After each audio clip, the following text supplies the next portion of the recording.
अगर एक दिन समुद्र का सारा पानी गायब हो जाए तो हमें क्या दिखेगा?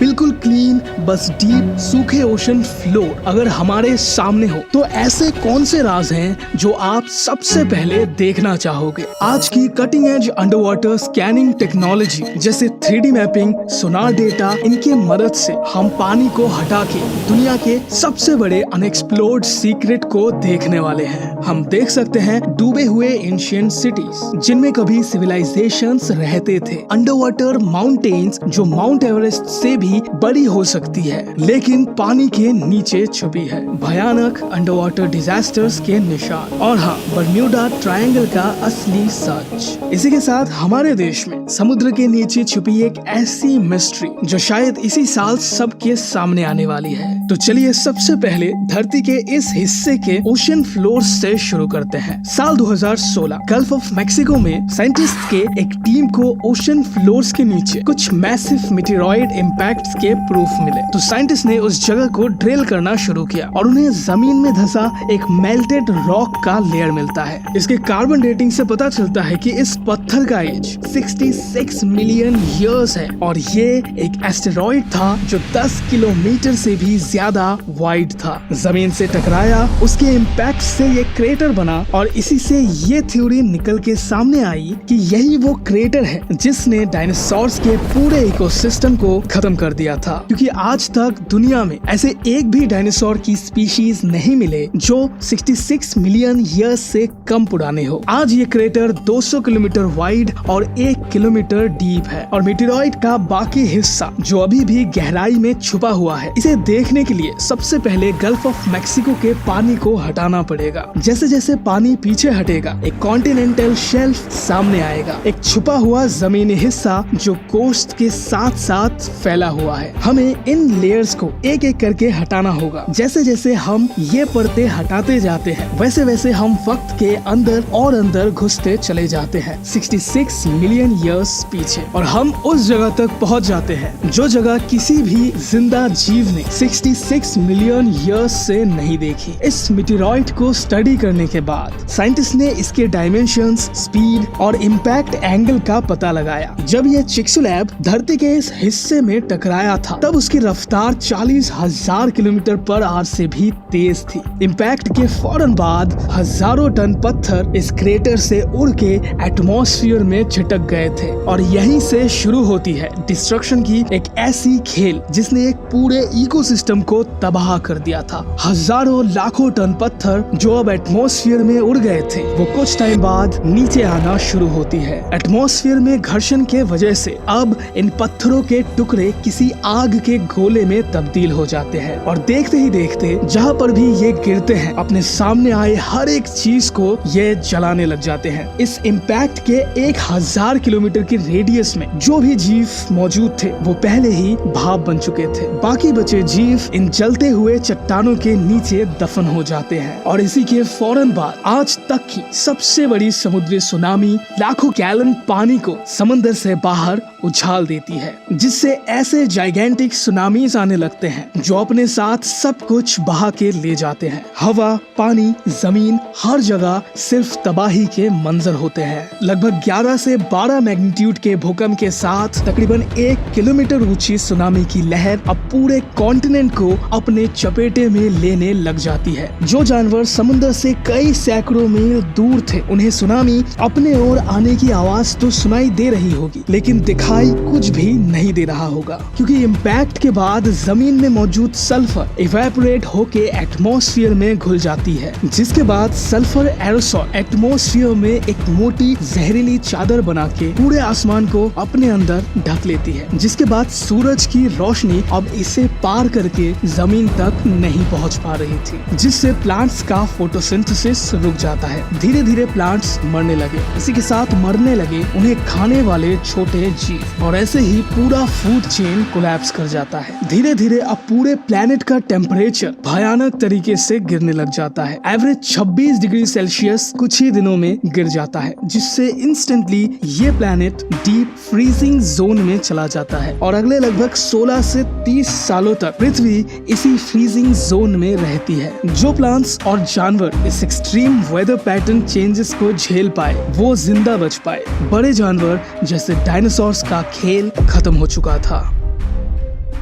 लेकिन गल्फ ऑफ मेक्सिको को छोड़ के अब हम जाने वाले हैं पेरू के कोस्ट की तरफ। यहाँ बसा हुआ है बर्म्यूडा ट्रायंगल, जो न जाने कितने ही सालों से हजारों शिप्स, प्लेन्स, बोट्स और कई सैकड़ों दूसरे वेसल्स समुद्र के सिर्फ इसी हिस्से में आके गायब हो जाते हैं। तो आइए अब इसका पानी हटाते हैं और देखते हैं ऐसा आखिर क्या है बर्म्यूडा ट्रायंगल के नीचे जिससे ऐसे कैटास्ट्रोफिकल इवेंट्स यहाँ होते हैं। लेकिन इस बार हम मिस्ट्री की सरफेस नहीं बल्कि उसके नीचे जाएंगे, समुद्र के अंदर के उन जियोलॉजिकल फॉर्मेशंस को समझने के लिए जो शायद इस जगह के राज की असली वजह है। जब साइंटिस्ट ने एडवांस सोनार मैपिंग्स और अंडर वाटर ड्रोन टेक का यूज करके बर्म्यूडा के नीचे के ओशन फ्लोर्स को स्कैन किया तो उनके सामने एक ऐसा लैंडस्केप आया जैसा किसी भी और पार्ट ऑफ द ओशन में नहीं मिलता। एक छोटे से रीजन में under water mountains, trenches, plateaus और नैरो स्ट्रेट लैंड्स बने हुए थे।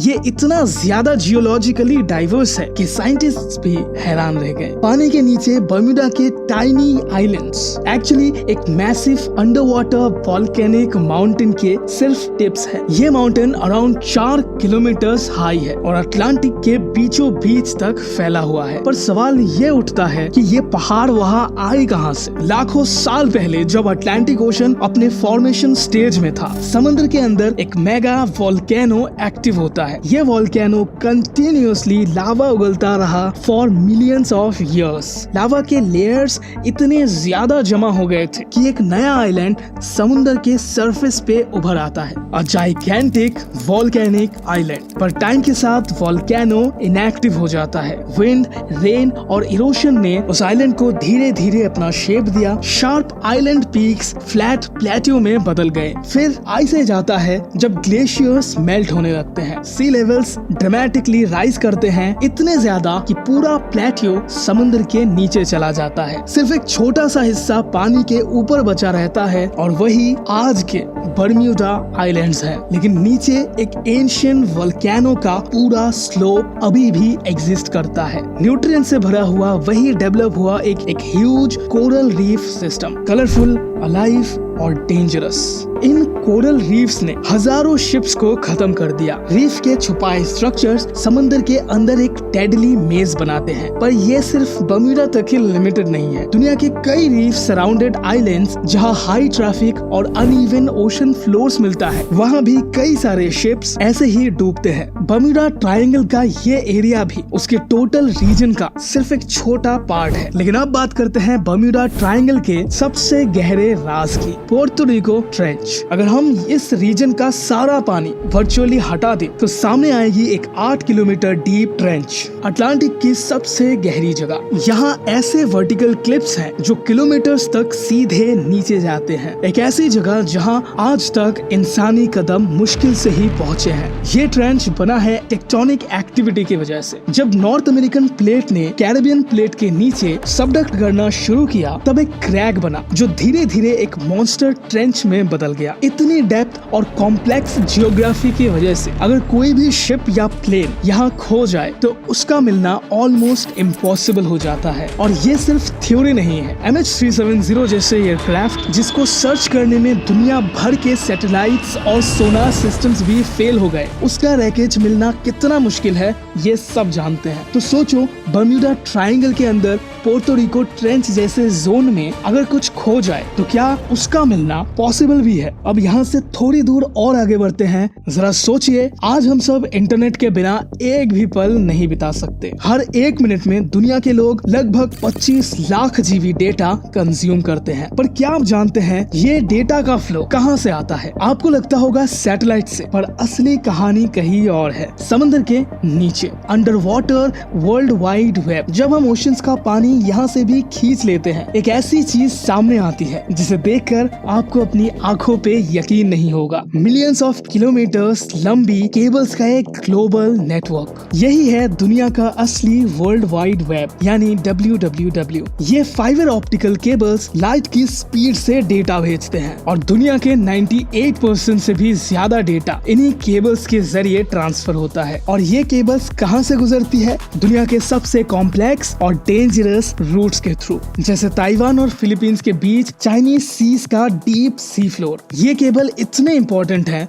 इसे ऐसे समझिए, ये दुनिया के बैंक्स, गवर्नमेंट्स, स्टॉक एक्सचेंजेस और सोशल मीडिया प्लेटफॉर्म्स की डिजिटल लाइफलाइंस हैं। लेकिन ये लाइफलाइंस खतरों से भरी हैं। कई बार सी प्रेडेटर्स इन्हें काट देते हैं, कभी व्हेल्स इनमें उलझ जाते हैं। रिसेंटली ऐसा ही एक शॉकिंग इंसिडेंट हुआ था नॉर्वे के पास, जहां एक हम्पबैक व्हेल एक इंटरनेट केबल में फंस गया था। रेस्क्यू टीम को केबल काटनी पड़ी थी सिर्फ व्हेल को बचाने के लिए। इसी वजह से कुछ जगह इंजीनियर्स ने केबल्स को 3 मीटर गहरे ट्रेंचेस में दफन किया है। हाई प्रेशर वाटर जेट से बनाए गए ट्रेंचेस के अंदर जायंट मशीन्स जो प्लोस की तरह दिखते हैं ओशन फ्लोर्स पे क्रॉल करते हैं, quietly maintaining the internet you and I scroll through every day. लेकिन इन सब के बावजूद साल 2006 में जब एक 7.1 मैग्नीट्यूड अर्थक्वेक आया तो लुजोन स्ट्रेट के कैनियन को हिला के रख दिया। ये वही स्ट्रेट है जहां से 19 मेजर इंटरनेट केबल्स गुजरते हैं जो एशिया को अमेरिका से कनेक्ट करते हैं। अर्थक्वेक के बाद एक मैसिव अंडरवाटर लैंडस्लाइड आता है जिसने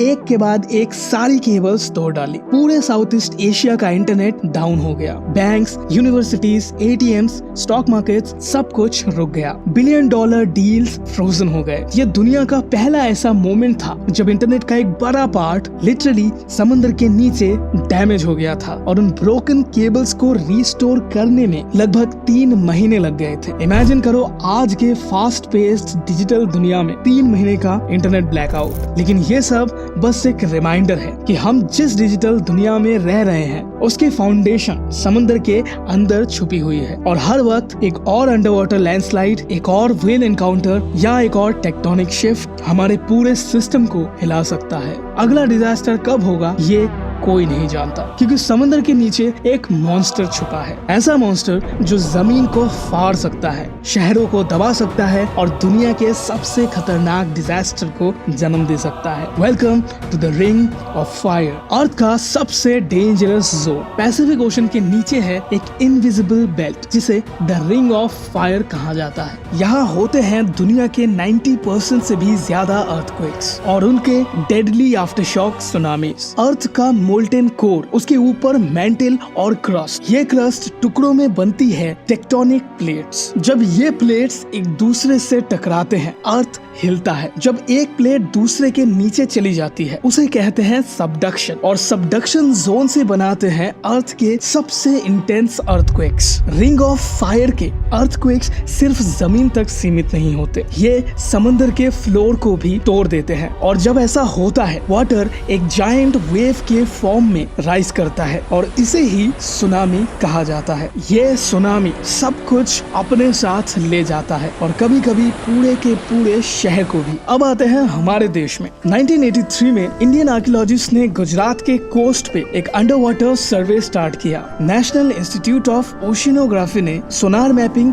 और स्कूबा डाइविंग के जरिए पानी के नीचे कुछ स्ट्रक्चर्स का पता लगाया। ये स्ट्रक्चर्स एक प्लैन्ड सिटी जैसे दिखते थे, ऊंचे ऊंचे स्टोन वॉल्स, रोड्स, पैलेसेस, एक पूरा वेल प्लान्ड सिटी। जब डाइवर्स ने इस जगह को एक्सप्लोर किया तो समंदर के 30 फीट नीचे उन्हें सैंडस्टोन ब्लॉक्स मिलते हैं और ऐसे ही कई सारे कार्व्ड स्ट्रक्चर्स मिले, जिससे पता चलता है कि किसी समय में ये एक बिजी पोर्ट सिटी का हिस्सा रहे होंगे। रेडियो कार्बन डेटिंग और मटेरियल एनालिसिस से कुछ आर्टिफैक्ट्स 9000 साल पुराने एस्टिमेट किए गए। अगर ये कंफर्म हो जाए तो इसका मतलब है द्वारका दुनिया के सबसे पुराने नोन सिटीज में से एक हो सकती है। बट साइंटिस्ट कम्युनिटी अब भी डिवाइडेड है। कुछ कहते हैं ये 3000 साल पुरानी सभ्यता हो सकती है, जबकि कुछ इसे प्री हिस्टोरिक मान रहे हैं। और इसी साल 2025 में आर्कियोलॉजिकल सर्वे ऑफ इंडिया एक नए मिशन के तहत द्वारका की खोज फिर से शुरू की और इनका एम है पुराने स्ट्रक्चर्स का 3D मॉडल बनाना और डिजिटल फॉर्म में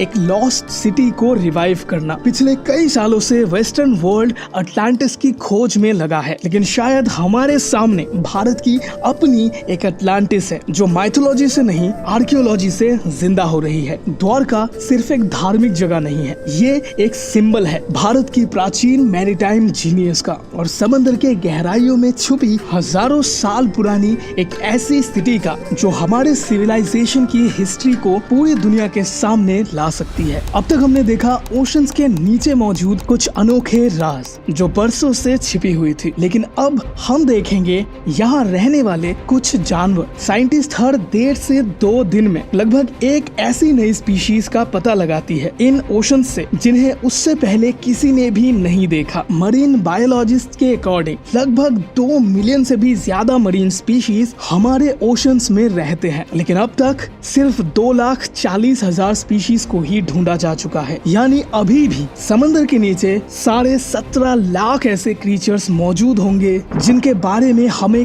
कुछ नहीं पता, चाहे वो ट्रांसपेरेंट जेलीफिश हो या ग्लोइंग ऑक्टोपस या ऐसे क्रीचर्स जो 500 डिग्री पे हाइड्रोथर्मल वेंट्स के पास सरवाइव करते हैं। क्या? जी हाँ, ये बिल्कुल सच है और काफी माइंड ब्लोइंग भी। लेकिन चलिए थोड़ा क्लियरली समझते हैं। ये डीप ओशन के फ्लोर पर होती है जहाँ अर्थ के अंदर से सुपर हीटेड वाटर इरप्ट करता है। ये वाटर कभी कभी 400 से 500 डिग्री सेल्सियस तक होता है। ये एक तरह का अंडर वाटर वॉल्केनो समझ लो। डायरेक्टली 500 डिग्री सेल्सियस पे कोई भी लाइफ नहीं बचेगी, लेकिन हाइड्रोथर्मल वेंट्स के आसपास जो वाटर होता है उसमें एक्सट्रीम टेम्परेचर ग्रेडियंट्स होते हैं। मतलब 2 सेंटीमीटर इधर 2 डिग्री सेल्सियस, 2 सेंटीमीटर उधर 400 डिग्री सेल्सियस। लेकिन वेंट के साइड में कुछ थर्मोफाइल माइक्रो ऑर्गेनिजम्स रहते हैं जिनका नाम है एक्स्ट्रोमोफाइल्स या हाइपर थर्मोफाइल्स। ये सरवाइव करते हैं 80 से लेके 122 डिग्री तक के वाटर में और कुछ माइक्रोब्स 121 डिग्री सेल्सियस पे भी जिंदा रहते हैं। जहाँ नॉर्मल लाइफ को सनलाइट चाहिए होती है, इनको चाहिए होता है सल्फर एंड मीथेन। ये फोटोसिंथेसिस के जगह कीमोसिंथेसिस का यूज करते हैं और इस प्रोसेस में केमिकल एनर्जी से फूड बनता है। और यहाँ कई सारे अलग अलग स्पीशीज के एनिमल्स पाए जाते हैं, giant tube worms, blind shrimps, ghost octopus and limpets. और इन्हीं को देख के साइंटिस्ट को ये आइडिया आया कि अगर हमारे ओशन के कुछ सबसे एक्सट्रीम कंडीशन में भी लाइफ सरवाइव कर पाती है तो जरूर स्पेस में मौजूद बाकी प्लैनेट्स में जहाँ साइंटिस्ट को डीप फ्रीजिंग वाटर होने के प्रूफ्स मिले हैं, लाइफ वहाँ भी सरवाइव कर सकती है। Thank you so much for watching this video.